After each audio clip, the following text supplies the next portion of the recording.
बड़े घर की बेटी कहानी प्रेमचंद द्वारा लिखी गई है। इस कहानी का हम सारांश पढ़ रहे हैं। बड़े घर की बेटी कहानी में बेनीमाधव सिंह गौरीपुर के जमींदार थे।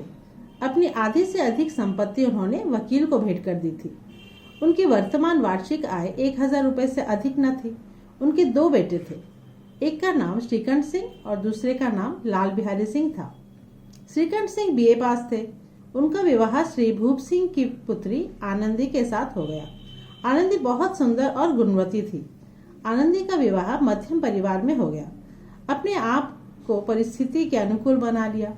श्रीकंठ शहर में किसी दफ्तर में काम करते थे और आनंदी अपने ससुर और देवर लाल बिहारी के पास ही गांव में रहती थी। एक दिन दोपहर के समय लाल बिहारी 2 चिड़िया मार कर ले आया और भाभी से पकाने के लिए कहा। आनंदी ने घर में जो पाव भर घी पड़ा था उसे मांस में डाल दिया।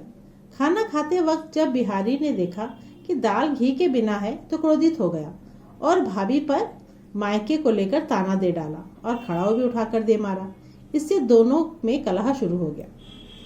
शनिवार की संध्या जब श्रीकंठ शहर से आए तो आनंदी के कुछ बताने से पहले ही बेनीमाधव सिंह ने अपने बेटे लाल बिहारी के पक्ष में उसे बताया और आनंदी को बहुत बुरा भला कहा। श्रीकंठ ने अपने पिता से स्पष्ट कह दिया कि इस घर में अब वह रहेगा या लाल बिहारी रहेगा। पिता के समझाने की बहुत कोशिश की,